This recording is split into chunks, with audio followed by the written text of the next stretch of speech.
നമ്മളിന്ന് കോഴിക്കോട് കക്കോടിയിലെ ശാന്തിഗിരി ആശ്രമത്തിലോട്ടാണ് കേട്ടോ പോകുന്നത്.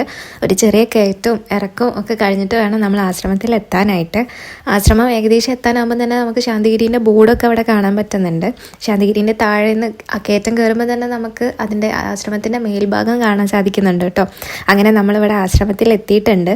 ഫ്രണ്ടിൽ തന്നെ ആൾ നിൽക്കുന്നുണ്ട് കേട്ടോ, നമുക്ക് അവിടുത്തെ കാര്യങ്ങളൊക്കെ പറഞ്ഞു തരാനും. അതേപോലെ നമ്മൾ ചെരുപ്പ് അഴിച്ചിട്ട് കാല് കഴുകിയിട്ട് വേണം കേട്ടോ ആശ്രമത്തിലോട്ട് കയറാനായിട്ട്. അപ്പോൾ ഇതാണ് ആശ്രമത്തിൻ്റെ ഫ്രണ്ട് ഭാഗം വരുന്നത്. സ്റ്റെപ്സൊക്കെ കയറി നേരെ കാണുമ്പോഴാണ് അവിടുത്തെ പ്രതിഷ്ഠ, അതായത് ഗുരുവിനെ നമുക്ക് കാണാൻ പറ്റും കേട്ടോ. അവിടെ ഫ്രണ്ട് ഭാഗത്ത് നമുക്ക് ഫോട്ടോഗ്രാഫി അലൗഡ് അല്ലാത്തതുകൊണ്ടാണ് നമ്മൾ ഈ സൈഡിൽ നിന്ന് എടുക്കുന്നത് കേട്ടോ. ഈ ഗുരുവിൻ്റെ പ്രതിഷ്ഠയ്ക്ക് ചുറ്റുമായിട്ട് നടന്ന് കാണാൻ ഒരുപാട് സ്പേസ് ഉണ്ട് കേട്ടോ. നല്ല രസമാണ് അവിടെ ചുറ്റും നടന്ന് കാണാനായിട്ട്.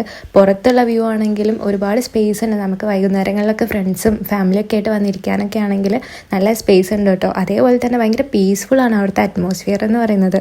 വ്യൂ ആണെങ്കിലും മേലെ നിന്ന് നോക്കിക്കഴിഞ്ഞാൽ നല്ല വ്യൂ ആണ് കേട്ടോ. സാധാരണ ഗൈഡ് ഉണ്ടാവാറുണ്ട് നമുക്ക് കാര്യങ്ങളൊക്കെ പറഞ്ഞുതരാൻ. നമ്മൾ കുറച്ച് നേരത്തെ എത്തിയതുകൊണ്ടായിരിക്കും ഗൈഡിനെ അവിടെ കണ്ടില്ല. നൈറ്റ് ആണെങ്കിൽ ഇവിടെ അടിപൊളിയാട്ടോ കാണാൻ. ലൈറ്റ്സും ബിൽഡിങ്ങിൻ്റെ ലൈറ്റ്സും കാര്യങ്ങളൊക്കെ വരുന്ന സമയത്ത് നല്ല രസമാണ്. അതേപോലെ ഗുരുവിൻ്റെ കോഡ്സൊക്കെ എഴുതി ബോർഡുകൾ നമുക്ക് അവിടെ കാണാൻ പറ്റും. നമ്മളെത്തിയ സമയം എന്ന് പറഞ്ഞു കഴിഞ്ഞാൽ ഭയങ്കര കാർമേഘം മൂടിക്കെട്ടിയ സമയമായിരുന്നു കേട്ടോ. രാവിലെ ആയതുകൊണ്ടാണ് അവിടെ അധികം ആളുകളെ കാണാത്തത്.